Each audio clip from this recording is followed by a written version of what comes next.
Hello and welcome. I am here from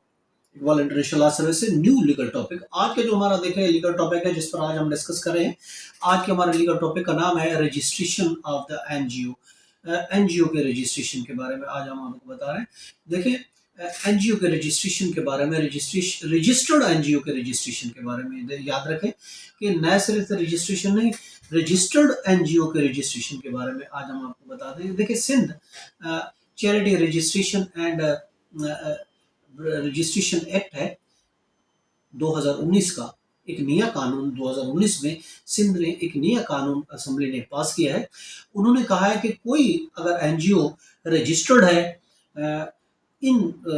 matters के बारे में, इन टॉपिक के बारे में, अगर कोई पहले से कोई एनजीओ रजिस्टर्ड है जिसमें कोई एजुकेशन के प्रमोशन के बारे में कोई एनजीओ रजिस्टर्ड है, और इसके अलावा हेल्थ और लाइफ सेविंग सर्विस के बारे में कोई पहले से एनजीओ रजिस्टर्ड है, या फिर कम्युनिटी डेवलपमेंट के बारे में कोई अगर रजिस्टर्ड है एनजीओ, या फिर इसके अलावा promotion of the art, culture और हेरिटेज के बारे में कोई एनजीओ पहले से रजिस्टर्ड है, या फिर ह्यूमन राइट्स के बारे में कोई एनजीओ पहले से ऑलरेडी रजिस्टर्ड है चैरिटी पर्पस के लिए, या फिर promotion of the religious and social humanity के बारे में, या फिर promotion of the diversity and tolerance के बारे में कोई एनजीओ रजिस्टर्ड है, या फिर एनवायरमेंटल प्रोटेक्शन के बारे में कोई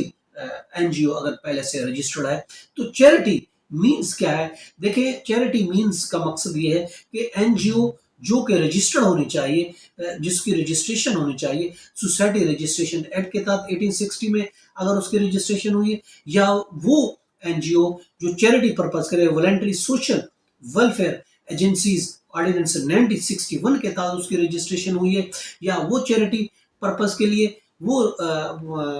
एनजीओ जो कंपनीज एक्ट 2017 के तहत उसकी रजिस्ट्रेशन हुई है, या वो एनजीओ जो कि पब्लिक प्राइवेट ट्रस्ट के तौर पर रजिस्टर हुई है, या वो एनजीओ चैरिटी के पर्पस के लिए जो कि local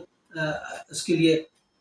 local branch of the foreign NGO, अगर उसकी कोई लोकल ब्रांच है फॉरेन एनजीओ की वो पाकिस्तान में मौजूद है, तो वो उस बारे में अगर है तो इसको भी हम कहेंगे ये चैरिटी मीन्स है, ये चैरिटी पर्पस के लिए कोई एनजीओ रजिस्टर पहले से मौजूद है। तो अब ये कहा गया है कि एनजीओ जिसको किसी भी कानून के तहत, जैसा मैंने आपको बताया, वो सोशल सोसाइटी रजिस्ट्रेशन एक्ट के तहत रजिस्टर्ड है, वेलफेयर एजेंसीज के तहत रजिस्टर्ड है, कंपनीज एक्ट के तहत रजिस्टर्ड है, या फिर पब्लिक प्राइवेट ट्रस्ट के तौर पर रजिस्टर्ड है, या कोई फॉरेन की कोई ब्रांच है एनजीओ, तो उस किस्म की अगर कोई पहले से जिसकी रजिस्ट्रेशन हो चुकी है तो उसको रजिस्ट्रेशन कमीशन के पास जो नया 2019 का नया कानून आया है, सिंध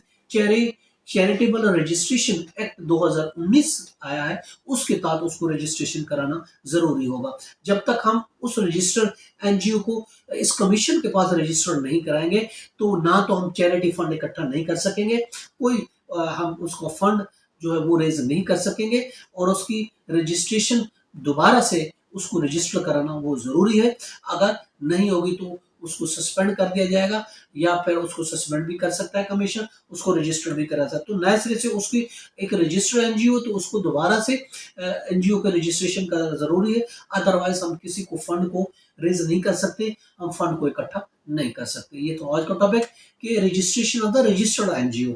इसके साथ इजाजत दीजिए। Have a nice day. अल्लाह हाफिज़।